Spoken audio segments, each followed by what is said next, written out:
Então, pessoal, bom dia. Na aula de hoje vamos prosseguir falando sobre as equações integrais particularizadas, né, para a solução de problemas relacionados com antenas e também com espalhamento eletromagnético. Então, só fazendo aqui uma rápida revisão, depois de diversas manipulações vetoriais, nós chegamos nesse conjunto de integrais para obtenção do campo elétrico a partir de fontes localizadas num certo volume definido por uma superfície fechada S. E aí, o que a gente descobriu após as manipulações é que você tem a contribuição não apenas das fontes que você tem no interior do volume, mas também do comportamento do campo na superfície fechada que define esse volume. Utilizando o princípio da equivalência, isso é algo que a gente vê com mais detalhes na disciplina de campos eletromagnéticos harmônicos, essas componentes tangenciais do campo na superfície, elas podem ser transformadas, ou, se você preferir, interpretadas como densidades superficiais de correntes equivalentes que você tem na superfície. Você transforma a geometria do problema, mas mostra-se que a solução do problema no interior, no volume, permanece a mesma. Isso é uma interpretação que interessa para a gente que trabalha com antenas. A gente gosta de transformar tudo em fonte de corrente para integrar essas correntes e achar o campo, tá? Então, nessa segunda equação aqui embaixo, ó, nós já fizemos isso, e ao invés das componentes do campo eletromagnético na superfície, que define o volume, a gente utiliza, ó, dependendo do problema, a gente utiliza essas correntes equivalentes. E aí você só tem corrente. Dentro do volume, você tem esse conjunto de correntes, integra na região onde elas estão definidas, e na superfície você tem essas correntes equivalentes. Tá? Mostramos isso para o campo elétrico, e aí, por dualidade, o mesmo vale para o campo magnético. Então, aqui você Professor, tem... Oi? o senhor está mostrando a apresentação de PowerPoint? Eu estou. Vocês não estão vendo, não? Não, eu não estou vendo, não. Será que é um problema só? Está tendo problema? Felipe, você está vendo a minha tela? Juliana? Eu tô vendo, parece que teve alguma coisa mesmo que tirou a tela da apresentação, mas aí depois eu cliquei e voltou. Então, eu vou descompartilhar e voltar a compartilhar. Só um momentinho para ver se funciona. Então, vou parar de compartilhar. E agora... Eu vou sair e vou voltar na chamada também, professor. Pode ser um problema meu aqui. Eu achei que para mim não voltou. Aí eu saio e retorno. Ainda não voltou? Para mim não, mas eu saio e volto na chamada. Legal, eu espero.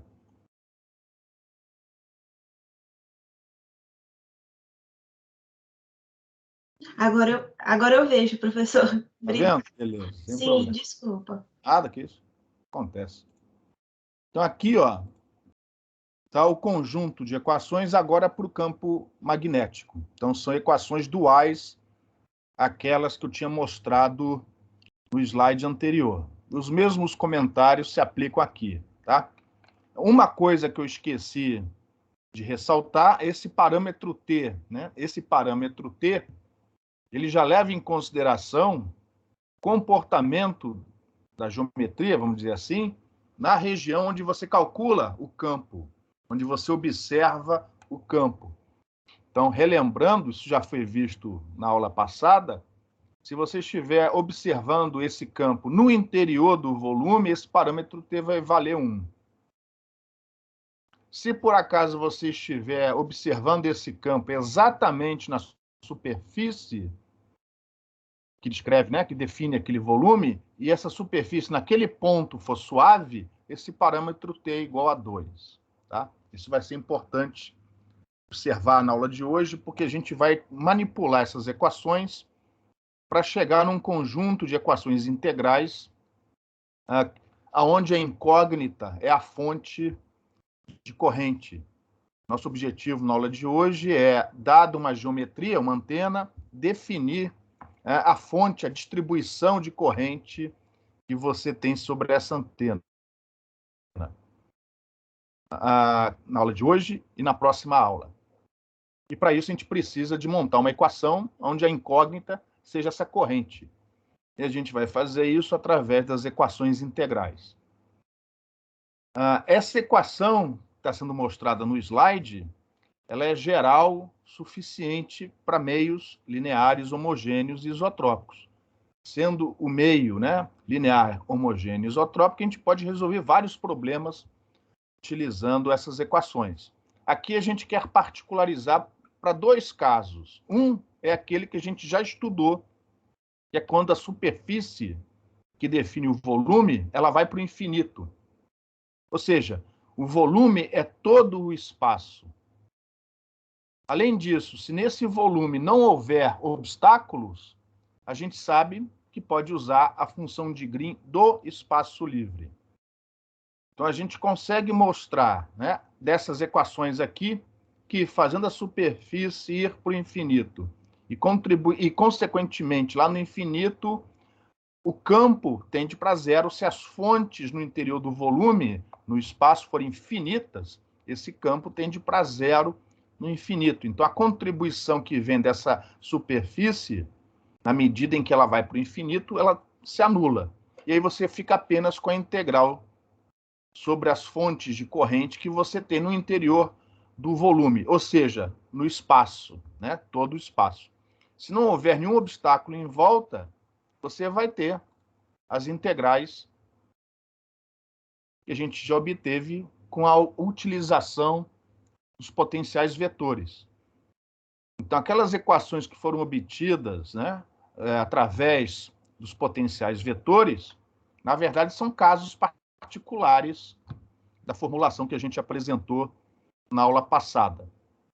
A diferença é que, com os potenciais vetores, nós chegamos num termo parecido com esse daqui. Parecido não, esse daqui. No lugar desse, apareceu esse. Aqui aparece o divergente da corrente. Lá era o produto escalar entre a corrente e o laplaciano. É diferente. Essa expressão é diferente dessa daqui. Mas dentro da integral, o resultado é o mesmo. Então, a gente mostra, né, no próximo slide que esta integral tem o mesmo valor desta integral aqui. E, com isso, a gente prova que as duas equações são as mesmas, como deveria ser, né? O resultado é o mesmo. Só que na aula de hoje, a gente não quer usar esta equação. A gente quer, voltando aqui atrás, utilizar estas equações aqui, tanto para o campo magnético como para o campo elétrico, para obter uma equação integral onde a incógnita é a corrente, é a fonte de corrente. É isso, quase os problemas práticos envolvendo antenas, você não tem como aproximar, saber como é a distribuição de corrente e, consequentemente, o campo radiado, em vários problemas. Todos não, em vários problemas. Então, isso tem que ser ou medido, você constrói a antena e mede, mas se você estiver projetando, como é que você faz? Então, geralmente, a gente utiliza um software para fazer esse cálculo e, eventualmente, até otimizar a geometria para obter as características desejadas. Mas, para isso, você precisa resolver o problema numericamente. E aí, essas equações são utilizadas, muito utilizadas, no caso específico de antenas. Então, na aula de hoje, vamos pegar estas equações, junto com aquelas do campo elétrico, e montar uma equação integral. E aí vamos estudar dois casos interessantes, né? Um que é a corrente, fontes de corrente conhecidas irradiando na presença de um obstáculo, Aí seria um problema de espalhamento. E um outro onde esse obstáculo é um condutor elétrico perfeito. E aí a gente vai chegar numa equação integral, que na próxima aula vamos resolvê-la usando a técnica do método momentos, e eu vou exemplificar a técnica para um caso particular, mais uma vez um dipolo. A gente vai mostrar uma possibilidade de análise usando métodos momentos aplicado na antena dipolo. E aí eu vou mostrar aqui, na próxima aula, 2 casos. Né? Um é como é realmente a distribuição de corrente sobre um dipolo fino. E a gente vai ver que ela não é senoidal, é uma aproximação. Tá? O outro caso vai ser o acoplamento mútuo entre 2 dipolos. A gente já falou sobre isso, mas o problema foi resolvido de forma aproximada, utilizando o método da força eletromotriz induzida, entre outras coisas, assumindo a corrente senoidal. Aí eu vou, mais uma vez, analisar aquele caso e comparar a solução numérica mais precisa do método momentos e comparar com aquele gráfico que a gente obteve algumas aulas atrás, da impedância mútua entre dipolos, utilizando as aproximações do método da força eletromotriz induzida. Mas antes disso tudo, a gente precisa mexer nessas equações e deixá-las num formato que facilite as manipulações. Então, uma das primeiras coisas que eu vou fazer daqui a pouco é reescrever isso utilizando operadores, para as equações não ficarem muito grandes, tá? Eu vou usar uma determinada metodologia, alguns operadores, para reescrever isso daqui e poder manipular com mais facilidade. Então, ó, o problema que a gente quer resolver na aula de hoje está nesse slide número 19. Então, deixa eu começar aqui. Então, vamos imaginar que nós tenhamos esse problema aqui para ser resolvido. Deixa eu colocar o ponteiro vermelhinho aqui. Esse é o problema original. Você tem fontes que são conhecidas, ou então o campo incidente radiado por essas fontes. Um possível problema seria, por exemplo, uma onda plana incidindo sobre um obstáculo. Tá? Ou seja, as fontes estão lá no infinito, elas irradiaram uma frente de onda que, obviamente, não é plana, mas se o obstáculo não for infinito, e se essas fontes estiverem muito, muito, muito longe, localmente parece uma onda plana incidindo sobre esse obstáculo. Então, isso poderia ser um problema que a gente vai resolver, poderíamos resolver utilizando essa equação integral, tanto do campo elétrico como do campo magnético. Então, esse obstáculo aqui, ó, ele é arbitrário. Apenas ele tem que ser finito e formado por meio linear, homogêneo e isotrópico. Fora do obstáculo, nós também temos um outro meio linear, homogêneo e isotrópico. E o nosso interesse, em particular, é saber qual é o campo que você tem aqui fora desse obstáculo. Então, para nós aqui, o volume vai ser essa região de fora, limitada por 2 superfícies. Uma é a própria superfície do obstáculo. A outra é uma superfície que foi lá para o infinito. E, consequentemente, dessa superfície não irá vir contribuição alguma. Esse obstáculo pode ser um condutor elétrico perfeito, que é um caso particular que a gente vai estudar mais tarde, ou pode ser um dielétrico. Ou seja, você pode ter campos dentro e fora. Tudo aquilo que for relacionado à região de fora, eu vou pôr esse índice 1. E tudo aquilo que for relacionado ao meio do obstáculo, eu vou colocar esse índice 2 aqui. Ó. E a normal, eu vou defini-la para fora do obstáculo, ou seja, para dentro dessa região que eu chamei aqui de V'. A geometria do obstáculo e as fontes externas, elas são conhecidas. Se esse obstáculo for um dielétrico, eu também poderia ter fontes aqui dentro. Eu só não vou colocar fontes ali dentro, só para não ficar a formulação muito complicada. Mas eu poderia ter fontes tanto fora, como está aqui, ó, como também fontes aqui dentro, sem problema nenhum.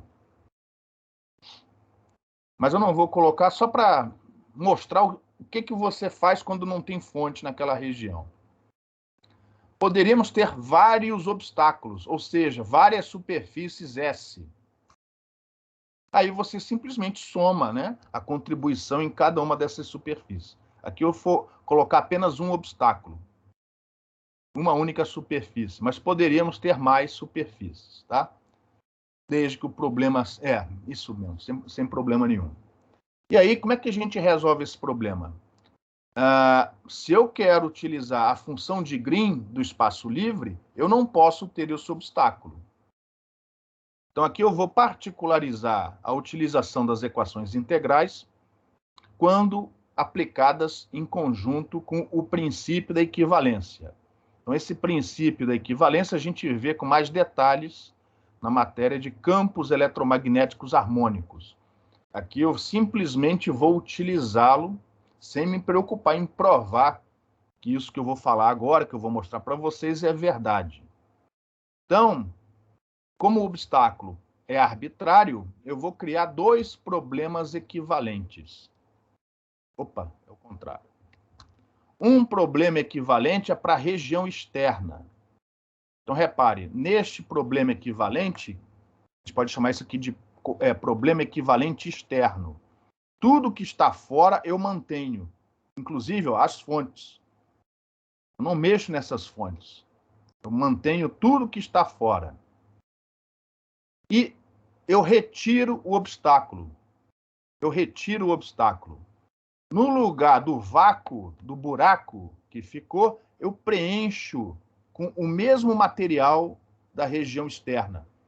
Então, aqui, ó, na região externa, eu tenho características μ1 e ε1. Então, eu ponho lá dentro o mesmo meio, μ1 e ε1. E eu tenho que impor um campo lá dentro. E tem que ser um campo que satisfaça as equações de Maxwell. Senão, a solução do problema não vai satisfazer as equações de Maxwell. E aí, o campo imposto mais utilizado é o campo nulo. Porque o campo nulo satisfaz as equações de Maxwell. Zero de um lado é igual a zero do outro. Então, nós temos aqui ó, um problema equivalente muito utilizado, que é dizer que dentro da região onde antes havia um obstáculo, aqui não tem mais obstáculo nenhum. O campo é nulo. Porém, fora, o campo tem que ser o mesmo do problema original, porque senão não faz sentido resolver o problema equivalente. A gente quer resolver o problema equivalente porque ele vai ter a mesma solução do problema original.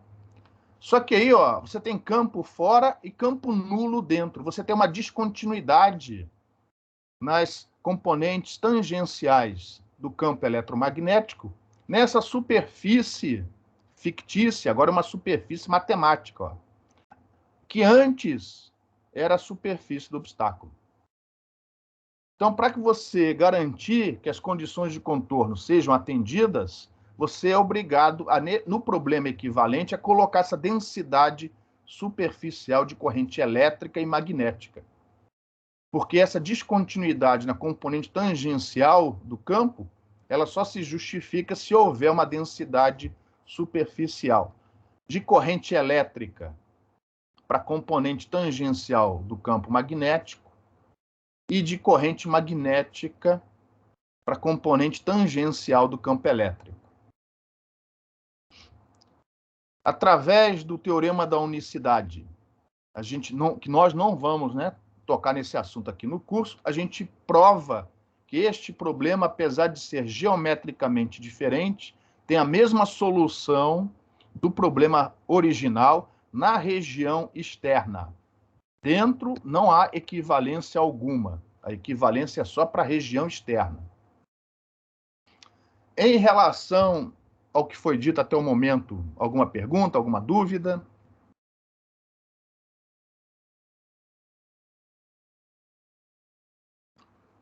O problema deste problema equivalente é porque eu tenho duas incógnitas. Como eu não conheço o campo, E1H1, eu não sei que correntes equivalentes são essas. Então, elas são as minhas incógnitas. Eu tenho duas. Consequentemente, mostra-se que, por ter duas incógnitas, eu preciso de mais um conjunto de equações. E esse conjunto de equações é obtido através do problema equivalente agora para a região interna. Então, eu sigo os mesmos passos que eu fiz para o problema equivalente externo. Só que agora o interesse é na região de dentro. Então, no próximo problema, a região de interesse é a de dentro. Essa é a minha região de interesse aqui, ó. Fora, eu retiro tudo que está do lado de fora, inclusive as fontes. Repare que neste problema equivalente interno, as fontes foram retiradas. Eu retirei tudo que estava do lado de fora. E aí eu vou e preencho o buraco, né, o vácuo que ficou do lado de fora, com o mesmo material do obstáculo, μ2, ε2. Ó. E pelos mesmos motivos, eu vou escolher campo nulo na região de fora. Só que repare que eu não troquei a normal, eu mantenho a normal apontada para a mesma região de antes. A normal, na verdade, deveria estar apontada para dentro. Isso eu compenso botando um sinal nas minhas equações de corrente equivalente. Então, ao invés de chamar... eu mantenho as condições de contorno e tenho que impor essas correntes equivalentes, ó. Onde o M, a corrente magnética equivalente, é o menos NVEC E2, se a normal apontasse para dentro. Enquanto que a corrente elétrica equivalente seria o N vetorial H2, se a normal apontasse para dentro. Como a normal eu mantive ela apontando para fora, eu tive que trocar os sinais aqui do N, ó, em relação ao que eu tinha aqui. Eu simplesmente troquei o sinal do N e mantenho o N fixo. Isso geralmente facilita a vida quando você programa isso, né? O algoritmo relacionado à técnica. Só que estes dois problemas, eles estão acoplados um ao outro. Que, na verdade, tanto o E2 e o H2 do problema de baixo, como o E1 e o H1 do problema de cima, eles têm que ser os mesmos do problema original. Acontece que no problema original, ó, se não houver nenhuma fonte aqui na superfície, as componentes tangenciais do campo são contínuas na superfície. Ou seja, NVEC E2 é igual a NVEC E1, exatamente na superfície. Mesma coisa para o H. NVEC H2 é igual a NVEC H1, na superfície. Consequentemente, estas correntes do problema equivalente interno são as mesmas correntes do outro, apenas com os sinais trocados. Com isso, eu vou ter dois conjuntos de equações para duas incógnitas. Relembrando mais uma vez que esse sinal trocado menos é porque eu mantive a normal apontando para fora. Se eu redefinir essa normal apontando para dentro, esse sinal some. Porque o sinal vai vir para o N. Então, eu mantive a mesma normal e por isso que apareceu esse sinal de menos aqui, tanto na corrente magnética como na corrente elétrica. Tanto no problema de cima como no problema de baixo, as correntes equivalentes são as minhas incógnitas. Uma vez determinadas essas correntes, eu jogo na equação que calcula o campo elétrico e o campo magnético e eu acho o campo total, tanto para a região interna, através deste problema equivalente interno, como para a região externa, Apenas que, na região externa, o campo total é dado pela integração não só das correntes na superfície, mas também pelas fontes. Ó.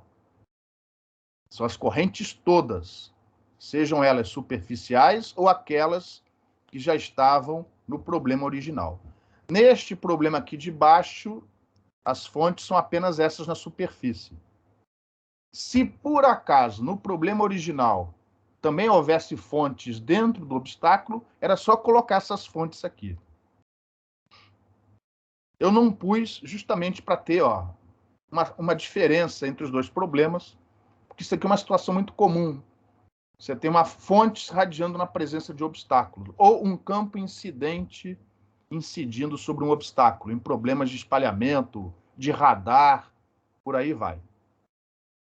Então, vamos pegar as equações integrais e montá-las, tanto para o problema externo como para o problema interno. Com esses dois conjuntos de equações, a gente monta uma equação integral, onde as incógnitas são as correntes equivalentes magnética e elétrica. Em relação a esses problemas equivalentes, alguma pergunta?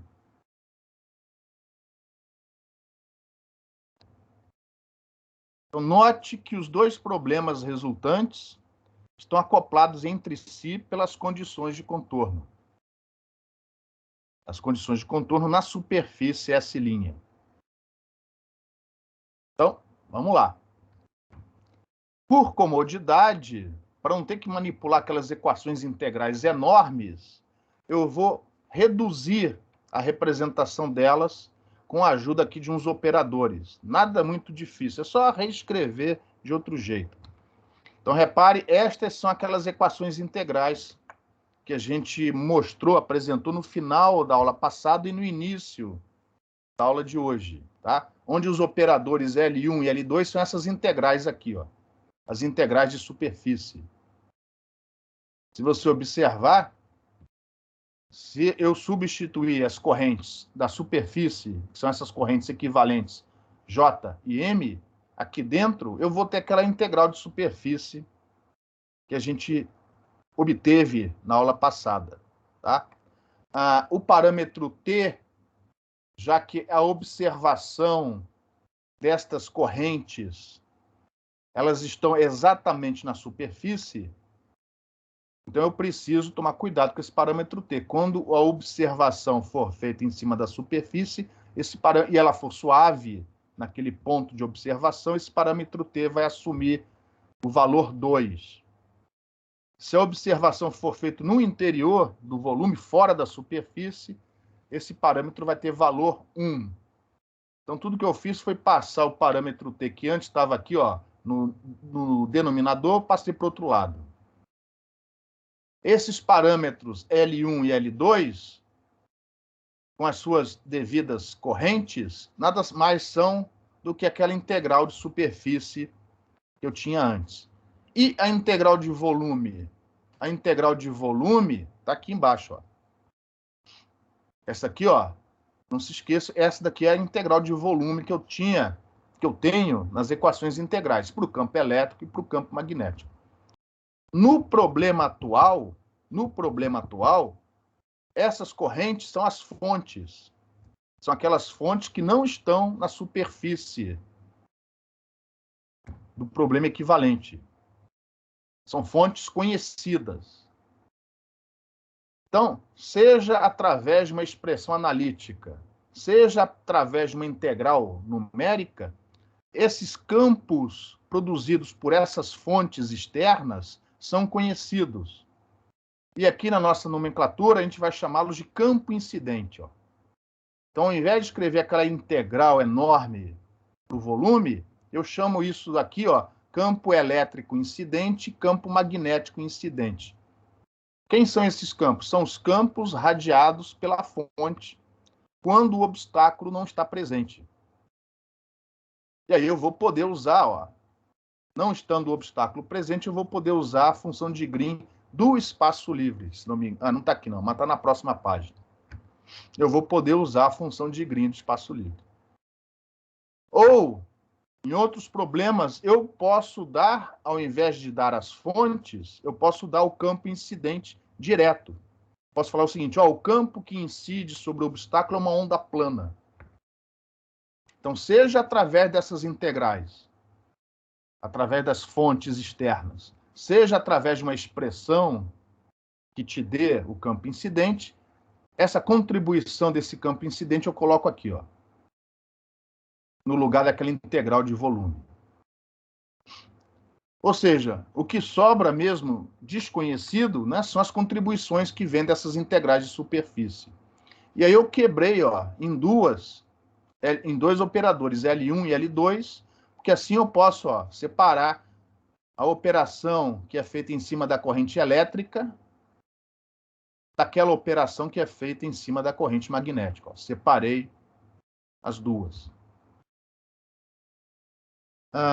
Então, antes de abrir para perguntas, vamos esclarecer aqui. Ó. Os campos incidentes são aqueles radiados pelas fontes externas, J e M. O termo eta é a impedância intrínseca do meio em questão. L1, esse termo daqui, ó, representa o campo elétrico radiado pelas correntes equivalentes elétricas. Este termo daqui é o campo elétrico radiado pelas correntes equivalentes magnéticas. Já aqui embaixo, ó, este termo daqui é o campo magnético radiado pelas correntes magnéticas equivalentes. Enquanto que isso daqui, ó, é o campo magnético radiado pelas correntes equivalentes elétricas. Se a observação for feita sobre a superfície, se ela for suave, esse parâmetro T assume o valor 2. E assim eu vou reescrever as minhas equações integrais de uma maneira mais enxuta, que vai facilitar as manipulações. Em relação a essa notação, alguém tem alguma pergunta, alguma dúvida? Então, no próximo slide, vamos adaptar estas equações para o problema equivalente externo do slide anterior. Eu estou repetindo aqui a geometria do problema equivalente externo. Eu tenho espaço livre, consequentemente, eu posso usar a função de Green do espaço livre. As características desse espaço livre são aquelas do meio externo, μ1 e ε1 em todo o espaço. Dentro eu tenho o campo nulo e fora o campo E1 e o H1 que eu quero calcular. Nesse problema externo, as fontes estão presentes, que eu vou chamar, né? Elas vão estar incluídas implicitamente naquele termo que eu vou chamar de campo incidente. E estas correntes superficiais são desconhecidas. Elas vão, na hora que eu montar a minha equação integral, eu vou ter, em princípio, condições de resolver o problema, nem que seja numericamente.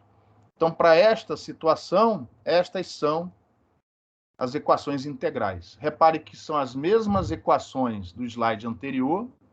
Eu apenas tomei aqui 2 cuidados. No lugar do campo elétrico e do campo magnético, eu pus esse índice 1, que é para dizer que é o campo da região 1, do problema externo. Enquanto que aqui, ó, eu estou usando eta1, que é para indicar que é a impedância intrínseca desse meio 1 externo. E nos operadores L1 e L2, eu coloquei mais um índice. Ó. Repare que eu agora estou chamando de L1,1 e L2,1. É porque dentro dessas integrais, dentro desses operadores, existem características do meio. Eu tenho que dizer que são as características do meio 1. μ1, ε1, eta1, k1. Então, por causa da presença da função de Green e da constante de propagação K, eu coloquei esse segundo índice aqui, ó. Esse segundo índice é só para dizer, ó, é a função de Green, no caso do espaço livre, com as características daquele meio 1, já que o K, ó, aparece aqui na fase da função de Green. Então, eu tenho que usar o epsilon e o mi do meio 1. E o mesmo aqui, ó, aparece o parâmetro K aqui também. Então, por causa disso, eu fui obrigado a criar mais um índice no meu operador. Esse Jzinho que aparece aqui, ó, é a minha variável. Esse Jzinho aqui ou é a corrente magnética equivalente ou é a corrente elétrica equivalente, dependendo da integral. Então, ó, observe o cuidado que a gente tem que ter na hora de implementar o algoritmo, né? Para você não trocar, não usar as características do meio errado. Em relação a essas equações para o problema externo, alguma pergunta?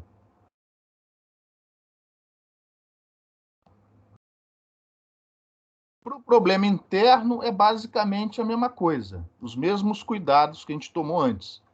A diferença aqui é que no problema interno não há fontes. Não há fontes. Então, aqui não vai aparecer o campo incidente. Porque aqui não há fontes. Se houvesse fontes no interior do obstáculo, a gente colocaria aqui o campo incidente 2. Como não há, o termo de campo incidente não aparece aqui nas equações. Outro cuidado que eu tomei aqui, ó, foi colocar o índice 2 aqui, tanto no campo elétrico como no campo magnético. São os campos da região 2, deste problema equivalente aqui interno. E nos operadores L1 e L2, eu coloquei um outro índice 2. Mais uma vez, para que você tome cuidado com as características corretas. Você tem que utilizar nos operadores, né, o Mi e o Epsilon da região 2, Mi2 e Epsilon 2. E esse sinal de menos, eu já expliquei, é porque a normal é a mesma do problema externo. Então, estas correntes que aparecem aqui nessas equações são as mesmas do problema anterior, só que com um sinal de menos, porque eu não mudei a orientação da normal, só por causa disso. É óbvio que esse sinal de menos você passa para fora do operador. Esse sinal de menos 1 é uma constante, você passa aqui para fora. Eu só deixei aqui dentro, que é para ressaltar, são as mesmas correntes, porém o sinal trocou porque eu não mudei a orientação da normal. Na prática, você vai passar esse sinal de menos aqui para fora. E aí eu tenho dois conjuntos de equações. A do campo elétrico e a do campo magnético para a região 1, a região externa, e a dos campos E2 e H2 para a região interna.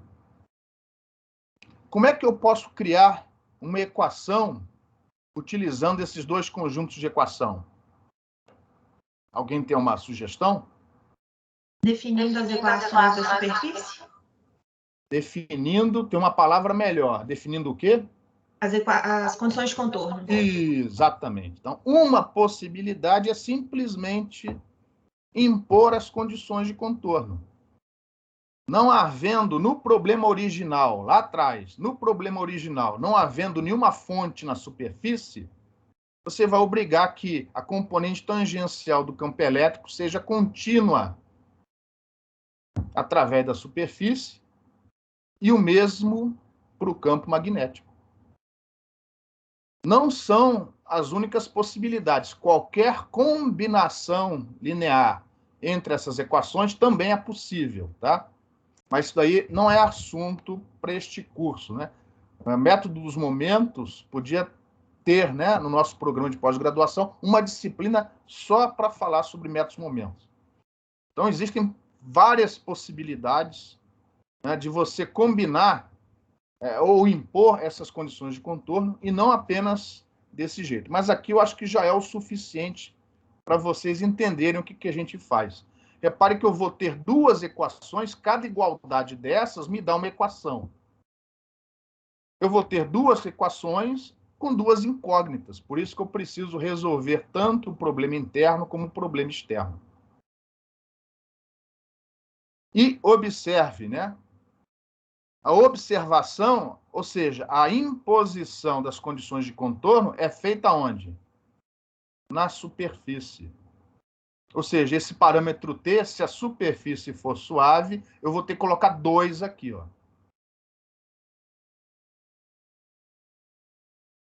E mais do que isso, como a observação é feita sobre a superfície, que é onde estão as minhas fontes equivalentes, na hora que eu integro, não se esqueça que lá dentro dessas integrais aqui, ó, desses operadores, está a função de Green do espaço livre, aquela. E, eventualmente, o que vai acontecer? Eu estou observando nessa superfície, ó, eu estou observando, impondo a condição de contorno neste ponto aqui, ó, neste ponto. E na hora que eu vou resolver a equação integral, eu vou ter que varrer, ó, essa integral de superfície nela toda. Para a integral de superfície, as variáveis de integração são aquelas coordenadas da fonte, as coordenadas linha, x', y' e z'. Mas eu tenho, ó, o ponto de observação localizado pelo vetor R, com as coordenadas x, y, z, paradinho em cima da superfície. Na hora que eu integrar essas integrais de superfície, o que vai acontecer eventualmente?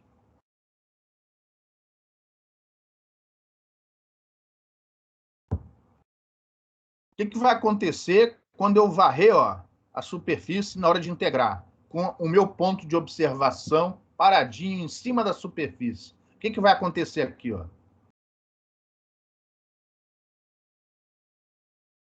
Isso aí vai ser zerado, né? Quando o R e o R' se encontrarem, eu vou ter uma singularidade. Então, ó, eu não mencionei isso com muito cuidado na aula passada, mas esse travessão que você vê aqui significa que essa integral, né, tem que ser avaliada segundo o valor principal de Cauchy. Ou seja, a singularidade que eu tenho neste ponto onde o R e o R' são iguais, ela tem que ser removida com cuidado.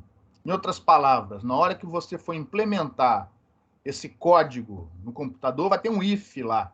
If é módulo de R menos R' muito pequenininho, você vai ter que mexer, ou melhor, você vai ter que fazer esse cálculo desse integrando com mais cuidado.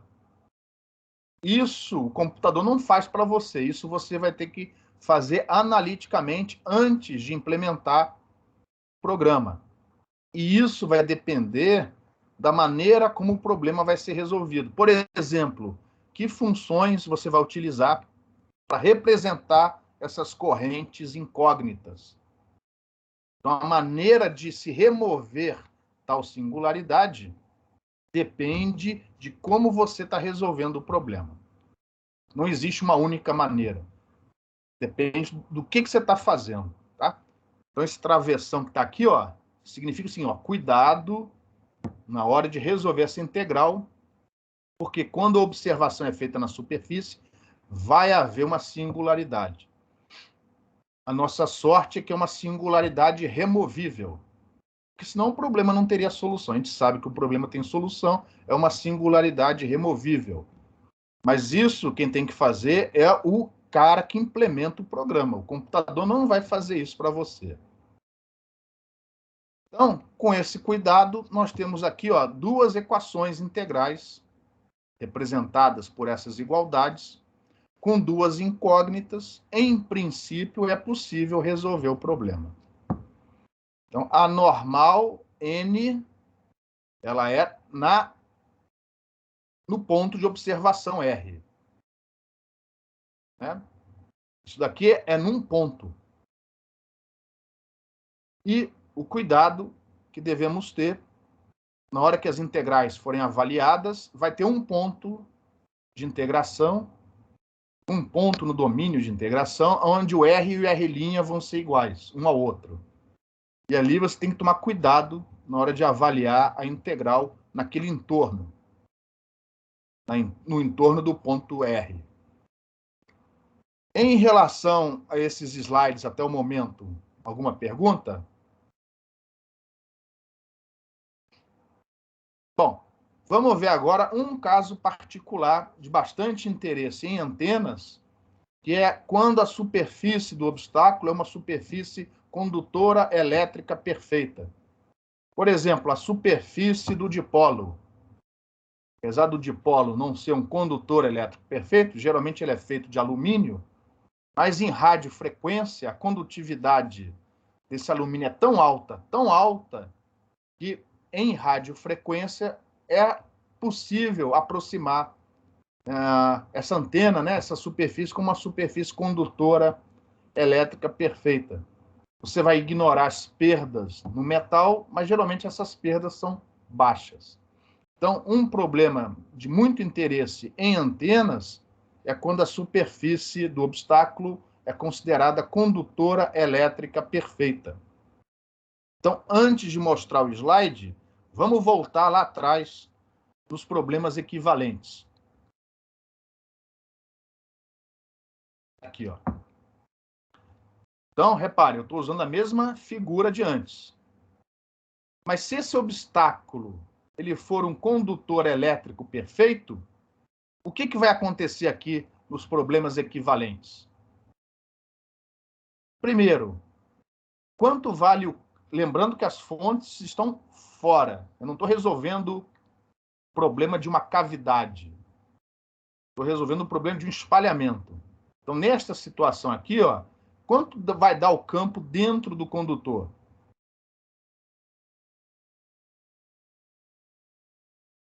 Nulo? Nulo. Porque vai estar na superfície. Isso, exatamente. Consequentemente, já temos aqui uma grande vantagem. No caso do obstáculo ser um condutor elétrico perfeito, e por dualidade o mesmo vale, né, se ele fosse magnético perfeito, né, se isso existisse. Mas no caso de um condutor elétrico perfeito, como o campo aqui dentro é nulo, eu não preciso do problema equivalente interno, porque o campo é nulo, pô. Não tem nada para ser resolvido aqui, ó. Então eu só preciso do problema externo. Além disso, outra grande vantagem, né? Caso o obstáculo possa ser considerado condutor elétrico perfeito. Qual é a condição de contorno na superfície de um condutor elétrico perfeito? As componentes normais são nulas. Não? Não. Então, as tangenciais. Isso, Eu sempre confundo uma com a outra. É. Mas as componentes tangenciais de quem? Do campo elétrico. Campo elétrico. Ou seja, N VEC é 1, é 0. Consequentemente, eu só preciso do problema externo, e o problema equivalente externo não há necessidade, não tem corrente magnética equivalente. A única incógnita é a corrente elétrica equivalente. E isso reduz o esforço computacional extraordinariamente. Então, no caso do condutor no caso do obstáculo ser um condutor elétrico perfeito, eu não apenas tenho que resolver apenas o problema externo, como neste problema equivalente externo não vai ter corrente magnética. Vai ter só aquela corrente elétrica equivalente. E que acaba sendo a corrente elétrica induzida na superfície do condutor no problema original. Então, no problema original, essa corrente é uma corrente induzida. E é a mesma corrente fonte imposta do problema equivalente. Por isso que, por exemplo, em antenas, no livro de antenas, o Balani chega lá e fala assim, a corrente na superfície do dipolo, ela é senoidal. Aí ele pega aquela, apesar de ser uma aproximação, mas enfim, ele pega aquela corrente, joga na integral com a função de Green do espaço livre e acha o campo. E ninguém reclama. Mas, poxa vida, não está lá o obstáculo presente? Se o obstáculo está presente, que é a superfície do dipolo, como é que eu posso usar a função de Green do espaço livre? É porque o que não fica claro é que, na verdade, você não está resolvendo o problema original. Você está resolvendo o problema equivalente, onde não tem mais obstáculo. E aí você pode usar a função de Green do espaço livre. Só que, neste problema, a corrente é fonte, você impõe, enquanto que aqui é a corrente induzida. Mas para nós não faz diferença nenhuma, porque a gente quer mesmo achar o campo radiado por essa antena. Em relação a esse comentário, alguém tem alguma pergunta, alguma observação? Então, vamos mostrar como ficam as equações quando o nosso obstáculo for um condutor elétrico perfeito. Por dualidade, né, só para complementar, se o condutor fosse magnético perfeito, seria o contrário. Você não teria corrente elétrica equivalente, você só teria as correntes magnéticas equivalentes, tá? É o problema dual. Agora, um caso particular de interesse é aquele onde o obstáculo é um condutor elétrico perfeito. Então, neste caso, haverá apenas o problema equivalente externo e a corrente magnética equivalente não é incógnita, ela é nula, ela é conhecida, é zero. Então, ela pode ser retirada da formulação. Então, consequentemente, se o objeto, o obstáculo, for um condutor elétrico perfeito, o problema é equivalente, ó, tem a mesma geometria, só que sem a corrente magnética. E aí, ó, tudo que eu fiz foi pegar as equações anteriores e zerar, tirar os termos dos operadores sobre as correntes magnéticas. Mas aí, olha só que interessante, eu tenho duas equações para uma incógnita só. Logo aqui, em princípio, há duas maneiras diferentes de resolver o problema. Quer dizer, além do problema ficar muito mais simples, ainda tenho duas maneiras diferentes de resolver o problema. Quais são as duas maneiras diferentes? Uma pergunta.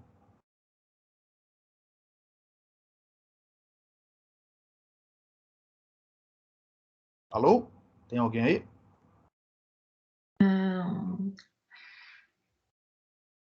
A primeira seria usando o campo elétrico, que seria o padrão, né? Você vai achar o campo elétrico na superfície e tudo mais. A primeira seria pelo campo elétrico mesmo. A gente vai que é o padrão, né? Definimos na superfície, fazemos todas as equações, já que nós já estamos buscando o campo elétrico, certo? Não, na verdade, nós estamos buscando o campo eletromagnético. Um não vive sem o outro. Em eletrodinâmica. Mas porque o outro sai pelo dual. Uma equação vai ser obtida impondo a condição de contorno sobre o campo elétrico e a outra sobre o campo magnético. Você pode usar uma ou a outra. Sim. Num condutor elétrico perfeito, as condições de contorno são essas aqui, ó. A componente tangencial do campo elétrico tem que ser nula, ou seja, você chegaria nesta equação integral aqui em cima, faria n vetorial E de um lado, n vetorial o resto do outro, igual a zero. Como o T vale 2, se a superfície for suave, quem tem que ser zero é o produto vetorial com este termo interno aqui, esses dois aqui, ó. Aí você passa esse termo por um lado, essa é a parcela conhecida da equação. E o desconhecido fica do outro. Ou então você pode fazer com um campo magnético. Sobre a superfície de um condutor elétrico perfeito, N vetorial H tem que ser igual à corrente naquela superfície, que é o nosso desconhecido. Ó. E aí você faz a mesma coisa. Tudo que for conhecido fica de um lado e aquilo que for desconhecido fica do outro. A diferença maior, né, em relação à equação de cima, é que na equação de cima, o desconhecido vai ficar todo dentro do integrando. A gente chama isso de equação integral de primeiro tipo, de primeiro tipo, primeira espécie, sei lá, já esqueci. Enquanto que nesta integral aqui, ó, nesta equação integral, perdão, você vai ter desconhecido do lado de fora e dentro da integral. É uma equação integral do segundo tipo. Mas tanto uma como a outra podem ser utilizadas. A primeira, ó, esta daqui, ou seja, tira o produto vetorial em relação a n dos dois lados. Lembra que n, a normal, é na posição R. Então, n não depende de x', y', z'. N depende apenas das coordenadas do observador. Então, esse produto vetorial aqui eu posso passar para dentro das integrais, havendo necessidade de manipular alguma coisa antes da implementação numérica do algoritmo. Agora virou moda, né, falar em algoritmo. Ou você aplica e resolve esta equação integral, e aí, nesse caso, ela é chamada, por motivos óbvios, de equação integral do campo elétrico. Usando a nomenclatura inglesa, né? Electric Field Integral Equation, EFIE.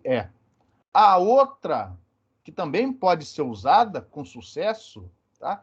É a do campo magnético, Magnetic Field Integral Equation, MFIE. Se, em princípio, pode usar tanto uma como a outra. Lógico que vai ter uma que implementa com menos complicação do que a outra, mas esses detalhes estão totalmente fora do escopo aqui desse curso, tá? Se alguém um dia precisar trabalhar com essas equações, tem trocentos livros, trocentos artigos sobre o assunto. Em relação... E óbvio, né? Óbvio, em princípio, a solução obtida através de uma equação tem que ser a mesma obtida caso você usasse a outra equação.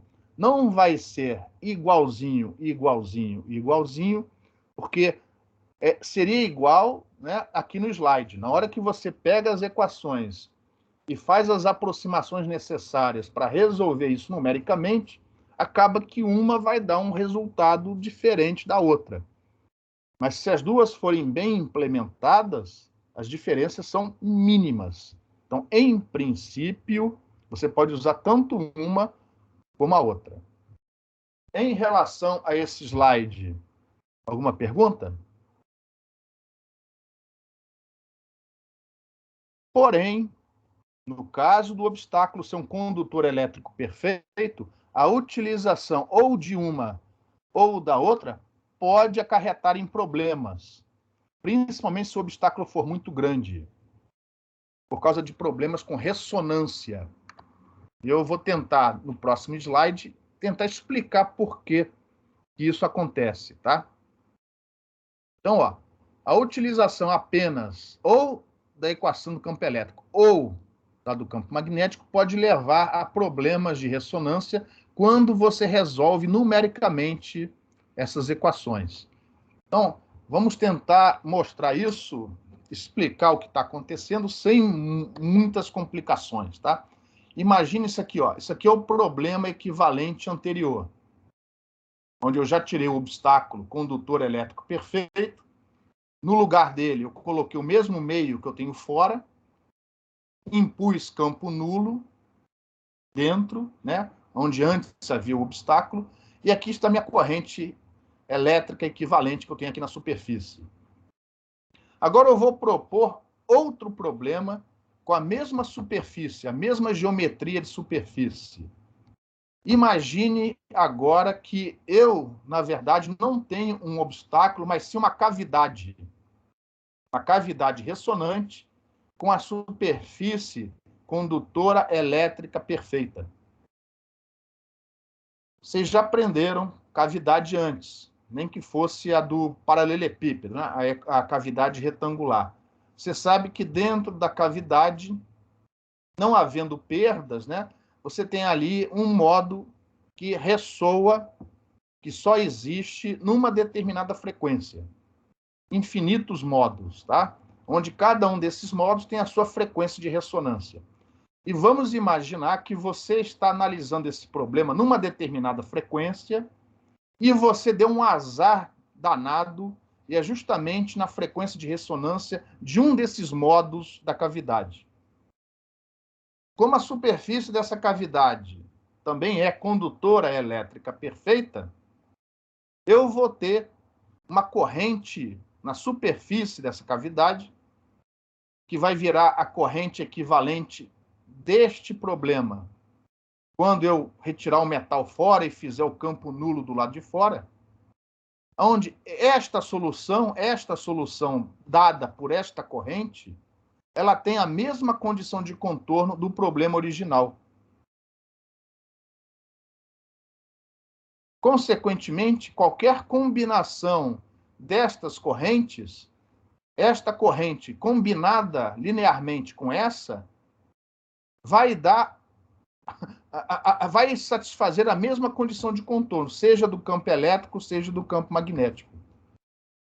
No caso do campo elétrico. Este campo aqui, ó, NVEC, sobre a superfície, ele é zero, da mesma maneira como o NVEC é 1. Esta corrente aqui, que a gente chama de corrente espúria, ou corrente de ressonância, ela satisfaz o campo radiado por ela satisfaz as mesmas condições de contorno sobre a superfície dessa daqui. Então, quando você diz que NVEC1 é igual a zero, você pode ter esta corrente, ou qualquer combinação entre essas correntes.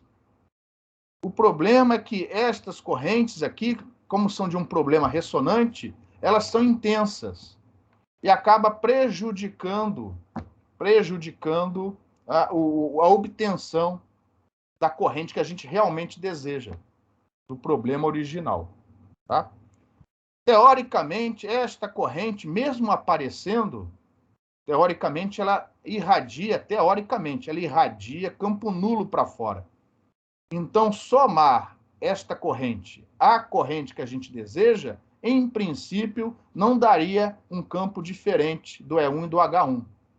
Mas como você tem as aproximações que são feitas, né, que são inerentes ao processo numérico, representação aproximada das correntes, etc., acaba que essas correntes, quando você as obtém, elas vão interferir no cálculo do campo. O que deveria ser zero, por causa das aproximações, vai deixar de ser zero.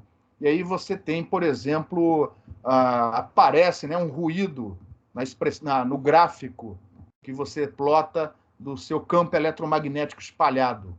Vai aparecer ali um ruído. Isso é indesejável. Tá?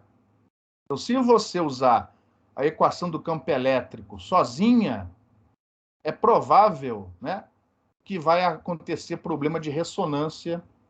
Consequentemente, o seu algoritmo não é um algoritmo muito confiável por causa disso. Tá? Para a equação do campo magnético, acontece algo parecido. Tá? Só que ao invés da cavidade ser a cavidade com parede condutora elétrica perfeita, a gente faz a cavidade com parede condutora magnética perfeita.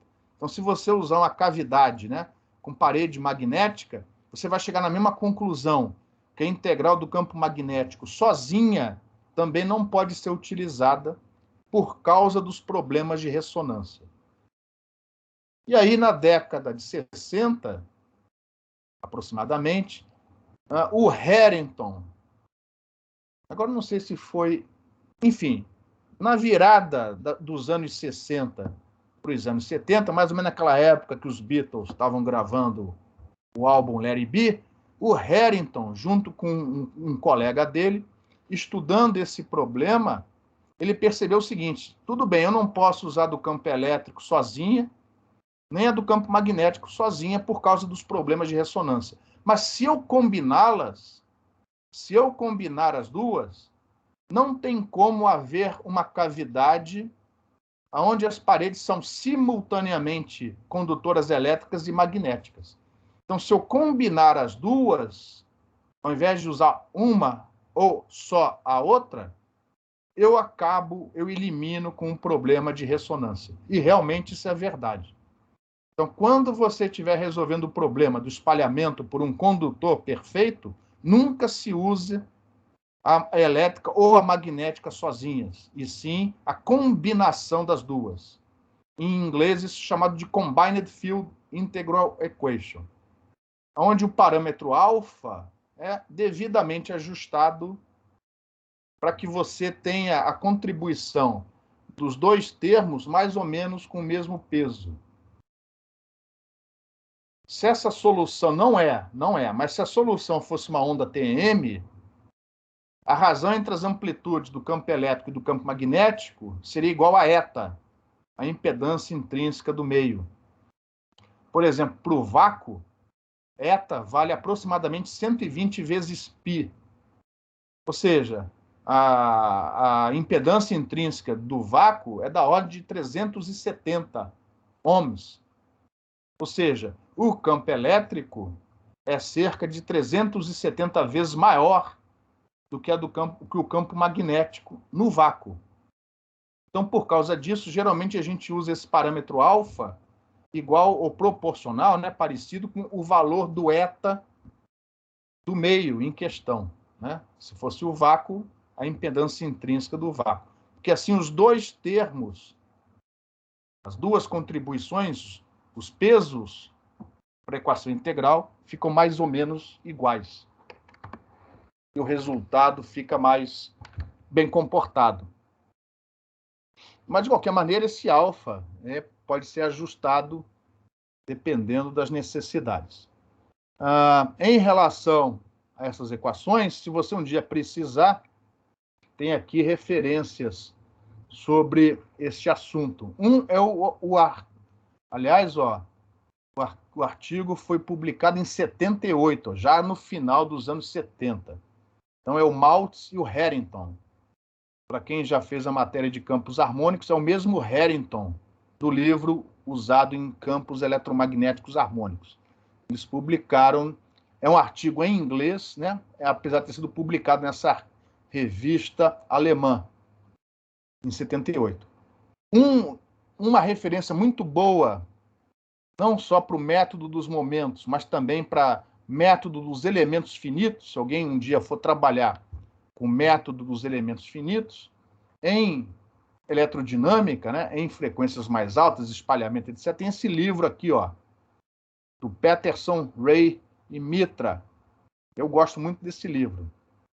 Métodos computacionais, né, para eletromagnetismo. Mas, basicamente, ele só fala de método dos momentos e método dos elementos finitos. Tá? Então, se um dia você realmente precisar estudar o Combined Field Integral Equation, é o capítulo 6 desse livro, é uma boa referência. Em relação ao método do Combined Field, o campo combinado, alguma pergunta?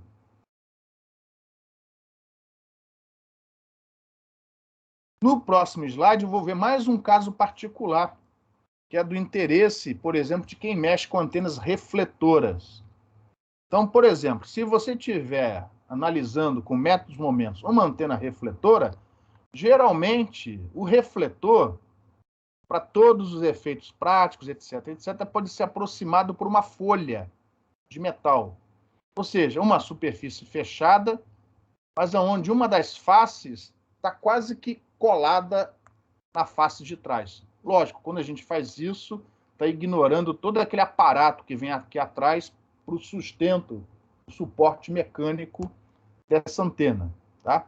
Mas como ele está lá atrás, geralmente aquilo interfere muito pouco no diagrama de radiação. Então, a gente acaba, no computador, modelando isso como uma superfície, só que essa espessura dessa superfície, esse L, é tão piquititinho, mas tão piquititinho, comparado com o comprimento de onda, que é como se fosse uma única folha, né? Uma superfície aberta. Por que a gente faz isso? É óbvio, você tem metade das incógnitas. Você não tem mais corrente de um lado e corrente do outro. Agora, essas correntes colidiram umas com as outras e você tem apenas uma corrente na superfície, que nada mais é do que a soma das correntes de um lado e do outro. Se não for importante saber o que é a corrente de um lado e o que é a corrente do outro, mas apenas o campo que é irradiado por essa antena, se essa é a sua única preocupação, não tem nenhum problema, você não perde nada fazendo isso daqui. Muito pelo contrário. você reduz pela metade o número de incógnitas, né? O programa fica mais leve para ser rodado no computador. E, além disso, ó, repare, como é uma superfície aberta, aqui não tem problema de ressonância. No caso de superfícies abertas, condutoras perfeitas, não há problema de ressonância. Mas você não pode usar uma daquelas equações integrais. Você só pode usar a equação integral do campo elétrico. Neste caso daqui, você não pode usar a equação do campo magnético. Aqui pode, tanto uma como a outra, ou a combinação delas. Mas aqui, ó, você não pode utilizar a equação integral do campo magnético. E a explicação não é difícil. O porquê disso, tá? Vamos voltar lá atrás. Só um pouquinho. Aqui, ó. Eu já tinha falado sobre isso. Quando você aplica a equação do campo elétrico, repare que a incógnita J equivalente vai estar toda dentro da integral. Toda dentro da integral. Ou seja, tem problema nenhum. Agora aqui, ó, repare, quando você impõe a equação do campo magnético, vai ter incógnita dentro da integral, né? Dentro da integral e fora. Sendo que a incógnita dentro da integral, ó, ela vai vir multiplicada vetorialmente pela normal. Repare, quando eu fizer essa operação, esse n vetorial vai vir aqui para dentro, para cima da corrente. Enquanto que a incógnita que fica do lado de fora não vai ser multiplicada vetorialmente, ó. Bom, vamos agora para o problema que a gente quer resolver da folha. Repare, no problema original, o verdadeiro, você tem uma superfície fechada com a normal apontando de um lado para um lado e do outro para o outro, ou seja, para fora da superfície, para dentro do volume onde você quer calcular o campo. Mas quando você faz isso, ó, você vai ter que optar por uma dessas normais. Por exemplo, aqui eu optei por essa. Então, repare, esta corrente aqui, ó, quando você somar, na verdade aqui vai ser uma menos a outra, porque a normal vai estar para um lado. Então, por exemplo, o que tiver aqui desse lado, usando essa normal, vai ver um sinal de menos aqui. Acontece que, para o termo, para a incógnita, que fica fora da integral, não vai ter esse problema, porque ela não vem multiplicada pela normal. Então, repare, quando a gente faz isso, a incógnita que fica dentro da integral, na verdade, é a diferença entre as duas correntes. E a que fica fora é a soma, ou vice-versa. A que fica fora é a diferença e a que fica dentro é a soma. Ou seja, você acaba tendo o dobro das incógnitas, e aí você não pode resolver o problema apenas com uma superfície. Você vai ter que voltar para esse problema. O que não é do interesse, porque aqui você tem o dobro das variáveis, das incógnitas, em relação a isso. Como nós não temos problema de ressonância, então, quando você tem o problema do espalhamento por uma folha condutora elétrica perfeita, a gente só precisa e só pode usar a equação integral do campo elétrico. Aí a gente esquece do campo magnético. Como não tem problema de ressonância, isso não é um problema. Isso, na verdade, é uma grande vantagem. Você reduz pela metade o número de incógnitas e, consequentemente, você resolve isso com mais precisão, porque o problema fica menor, você ganha precisão e rapidez na análise. Em relação a esse comentário de superfícies abertas, alguma pergunta, alguma dúvida?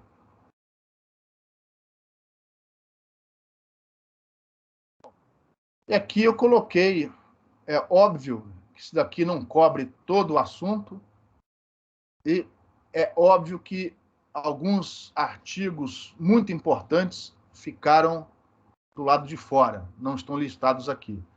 Mas aqui eu tentei, na medida do possível, listar algumas referências interessantes sobre a solução de equações integrais utilizando o método dos momentos. Então, alguns artigos importantes nessa área, sempre pensando em espalhamento, radiação, alguns chamam isso de problemas em alta frequência, né? Podem ser obtidos dessas referências. O que a gente vai fazer na próxima aula é apresentar de uma maneira muito superficial, enfim, com pouco rigor matemático, a técnica do método dos momentos para a solução das equações integrais. Então, eu só vou começar o assunto na aula de hoje. Eu vou concluir isso na próxima aula. Lembrando que quarta-feira agora é feriado municipal. Como já estava previsto no nosso cronograma, não vai haver aula. Então, a nossa próxima aula é na próxima segunda-feira, dia 13 de dezembro, tá? Então, lá no dia 13, eu vou apresentar o resto da aula, dos slides, e aplicar a técnica do método momentos na radiação de dipolos, com 2 exemplos bem simplesinhos, tá? Aqui na aula de hoje eu só vou terminar introduzindo o assunto. Esse assunto, embora não de uma maneira, também de uma maneira superficial, mas não tão superficial como a minha, ela está na seção 8.4 do nosso livro-texto, do livro do Balanes, tá? Então, o que eu tenho, se você parar para pensar, as equações anteriores, elas podem ser reescritas dessa maneira. Seja a do campo elétrico, seja a do campo magnético, você vai ter, de um lado, os termos conhecidos, geralmente são os termos associados ao campo incidente, que é conhecido, que se você não conhece o campo incidente, não tem nenhum problema para resolver, né? Você tem que conhecer o campo incidente e a geometria. E do outro, são as incógnitas, são as correntes equivalentes que você quer determinar. No nosso caso, essas correntes incógnitas estão dentro de integrais ou fora, né? Somadas as integrais. Não importa, seja dentro, seja fora, ou seja a combinação das duas, é uma operação linear. Lembra que a integrar uma função, é uma operação linear.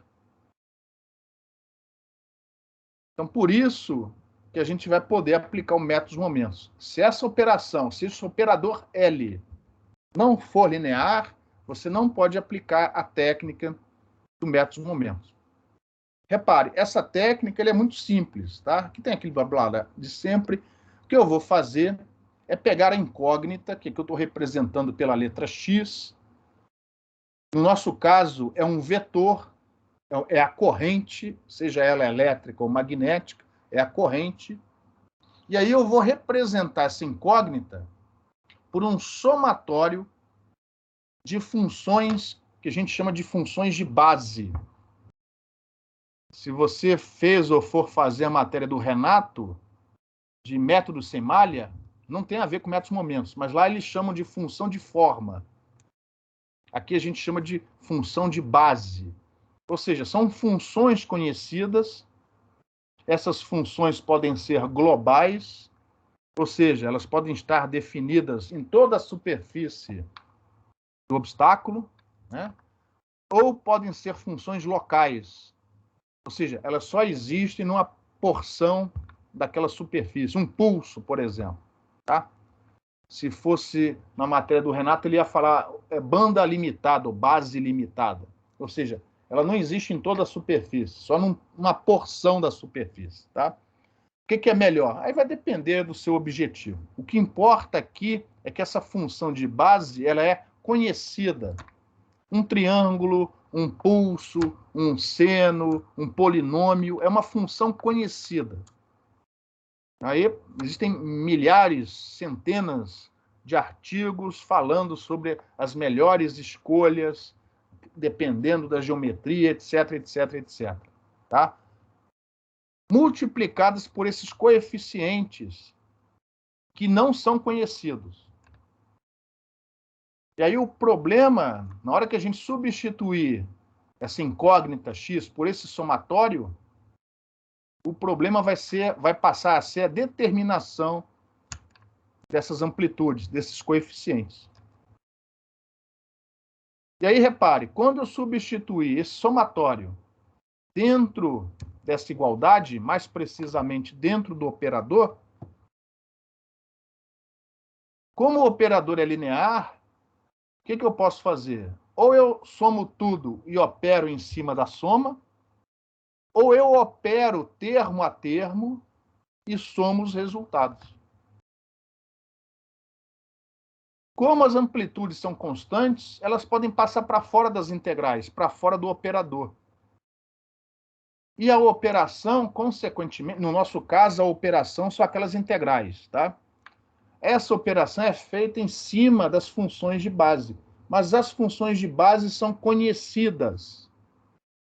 Então, por isso, seja analiticamente, seja numericamente, as integrais resultantes disso aqui, ó, elas são conhecidas. Você pode integrar isso, por exemplo, usando quadratura gaussiana, regra de Simpson. Você pode fazer uma rotina onde, dada a função de base e dada a operação, sai lá um valor para você.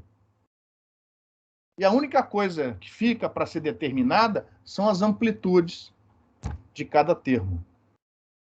E aí você passa a ter N incógnitas, onde N, esse N maiúsculo aqui, é o número de funções de base que você utilizou.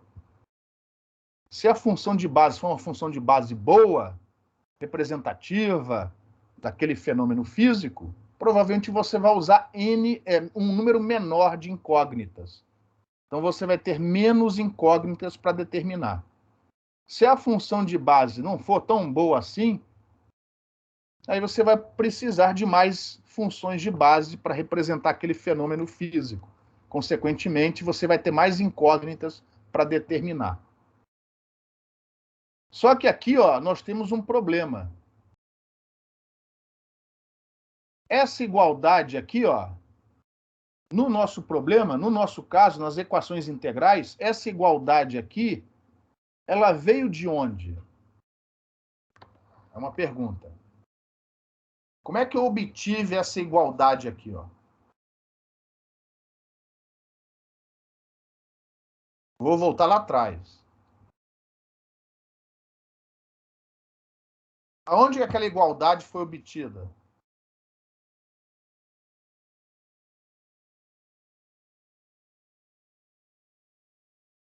Nessa equação aí da normal, do campo elétrico igual a zero.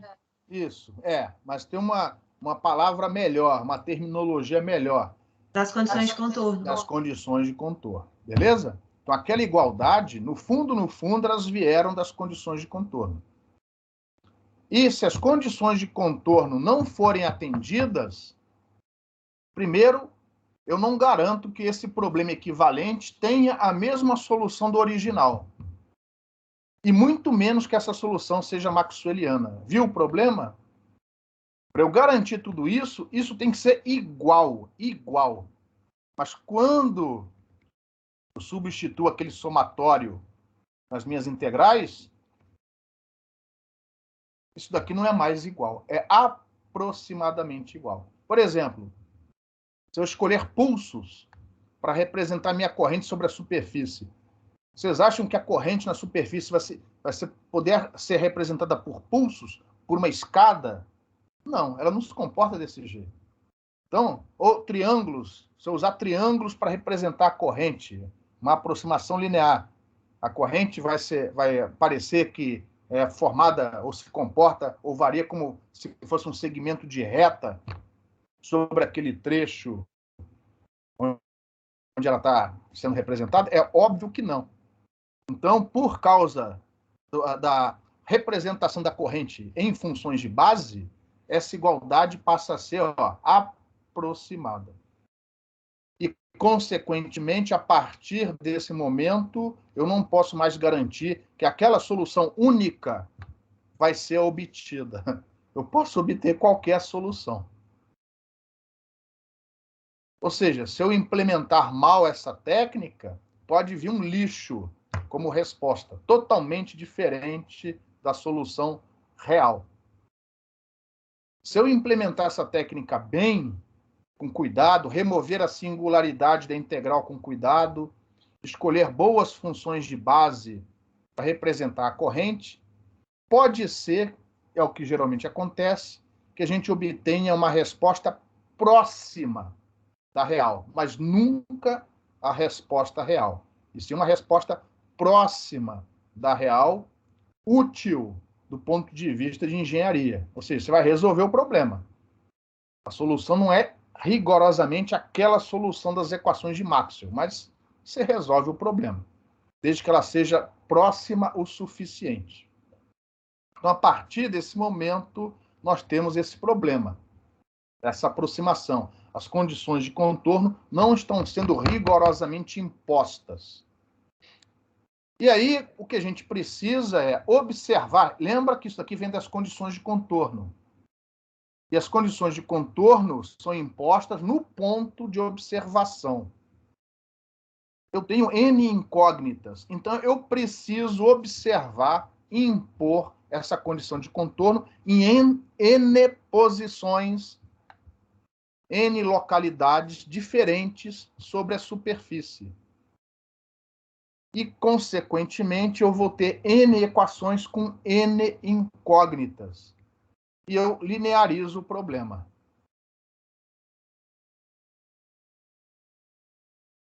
A matriz V, ó, a matriz V, o V vem de tensão, tá? Porque como o desconhecido é corrente, e você tem uma igual a outra, uma vez a outra, e essa impedância aqui, ó, enfim, a gente chama isso aqui de matriz tensão, isso aqui de matriz impedância, e aqui é matriz corrente. A matriz tensão é uma matriz coluna, que tem, ó, os valores conhecidos para cada uma das equações.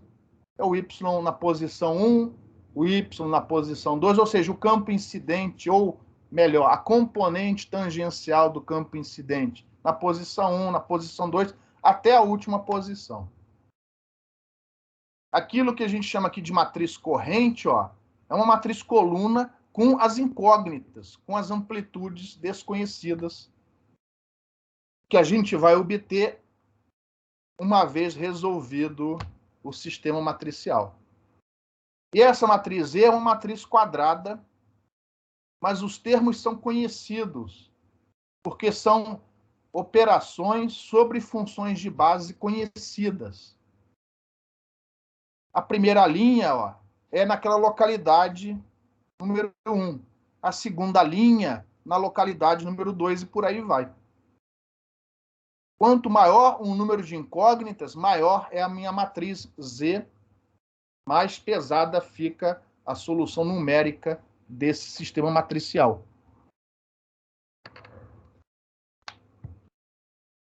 A matriz V é conhecida, todos os elementos são conhecidos, os valores, né? Mesma coisa para a matriz Z. A matriz que fica para ser determinada é a matriz I, com as minhas incógnitas. Uma vez obtidas as amplitudes, as incógnitas, eu tenho a representação da corrente. Aqui, ó. Eu tenho a representação da corrente. Uma vez conhecida a corrente, eu jogo novamente nos operadores, só que agora a observação não vai ser mais feita na superfície, e sim onde eu quero calcular o campo espalhado, o campo radiado. Se, por exemplo, esse cálculo for feito muito, muito longe da antena, esses operadores podem até ser aproximados, usando as aproximações para a região de campo distante. Mas aí, ó, o problema está resolvido. Eu conheço as correntes, ou pelo menos eu conheço uma boa aproximação para aquelas correntes. Então, basicamente, é lógico que é muito mais complicado do que isso. A gente precisa de uma melhor explicação matemática, mas essencialmente isso é o método dos momentos. E a gente vai dar um pouco mais de detalhes sobre esse método na próxima aula e particularizar a solução para o problema de um dipolo. Na verdade, esse daqui. A gente vai pegar um dipolo formado, né, por uma distribuição filamentar reta de corrente e, com os detalhes que a gente vai ver na aula passada, vamos formular uma equação para o cálculo dessas correntes. E aí vamos exemplificar essa aplicação, esse método, em duas situações.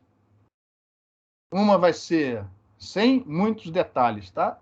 Vai ser a análise de um dipolo de meia onda, onde a gente vai determinar a distribuição de corrente, ó. E a gente vai ver que para o dipolo de meia onda, e se, né, assumindo que a técnica foi bem implementada, convergiu para o resultado quase correto, né? A gente obtém essa distribuição de corrente azul aqui, ó. Isso aqui ó, é o dipolo deitado, ó. Vai de menos lambda sobre 4 até lambda sobre 4, ou seja, um dipolo de meia onda. Aqui no centro ó, é a excitação.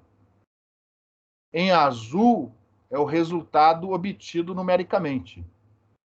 Em vermelho é aquela aproximação senoidal que é adotada nos livros de antenas, no capítulo 4 do Balanis, por exemplo. E aí a pergunta é, a corrente do dipolo é senoidal? Uma pergunta. A distribuição espacial da corrente é senoidal? Sim ou não? Oi? Sim, porque Não. a gente conseguiu. Aqui. Ela é quase senoidal, mas não seria Quase senoidal, exatamente. Não, eu entendi que eu poderia usar como considerar uma boa aproximação, porque é quase. Isso, pronto. É uma boa aproximação, mas é uma aproximação, beleza? Entendo, beleza. Isso, correto. Na hora que eu integrar isso daqui, ó, você acha que para o campo radiado, principalmente lá na região de campo distante, essa aproximação vai dar muita diferença no cálculo, por exemplo, do diagrama de radiação dessa antena? Não.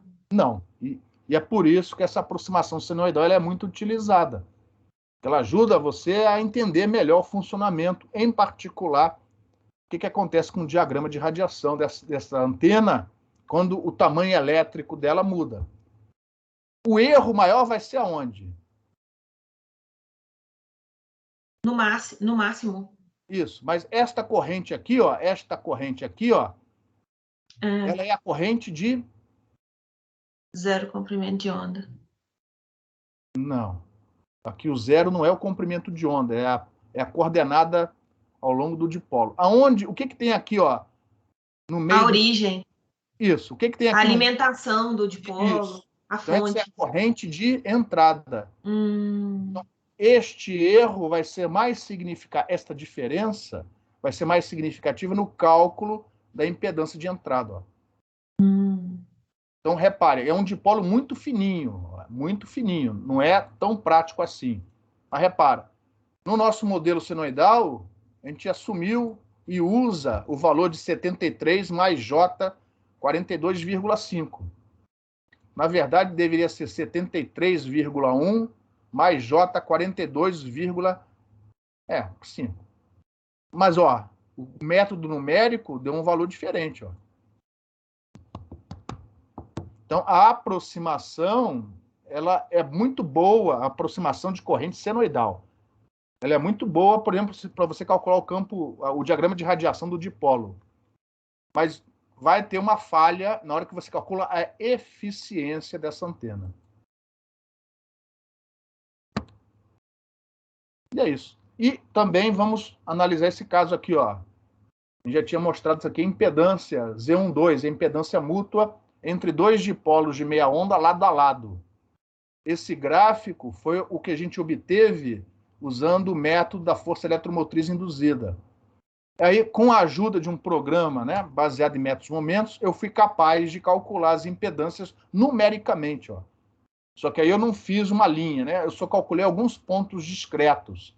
São esses aqui, ó. São esses asteriscos aqui, ó. Então, repare, quando a distância entre os dipolos é muito pequena, existe uma certa falha na aproximação. Mas na medida em que os dipolos se afastam, aquele método da força eletromotriz induzida, ele é muito bom. Ó. Ele calcula o valor da impedância mútua com uma boa precisão. Por isso que, apesar das aproximações senoidais das correntes, não é uma aproximação que a gente joga fora. Ela é boa. Mas se você tiver um programa numérico que calcule aquilo com mais rigor, é bom. Existe um programa baseado no software, no código NEC2, que é disponibilizado gratuitamente. Eu já falei sobre ele aqui, né? Não sei se vocês se lembram, que é o 4NEC2. Se você digitar 4NEC2, ó, ele vai te... Uma das opções é essa página aqui, ó. Pode clicar que não é bug, não. Então, esse software, ele permite você analisar antenas filamentares, usando o método dos momentos. Inclusive, eu poderia ter usado esse software para gerar os resultados que eu mostrei nos slides, tá? E é um software que é disponibilizado gratuitamente. Você pode baixar o software, instalar, não tem bug, quer dizer, tem bug, mas não tem como é que é malware, não tem problema nenhum, pode baixar e instalar sem medo. E tem grupo de discussão, tem os manuais, então vocês podem usar o programa sem maiores dificuldades. Ele consegue analisar uma gama enorme de geometrias, desde que representadas por filamentos, né? Você vai juntando um filamento no outro, você dá forma à sua antena ou a um objeto espalhador. Por exemplo, se você conseguir descrever uma esfera por arames e conseguir jogar isso dentro do 4NEC2, ele analisa isso daí, tá? Bom, alguma pergunta em relação à aula de hoje? Então, não tendo mais perguntas, eu vou parar aqui a gravação.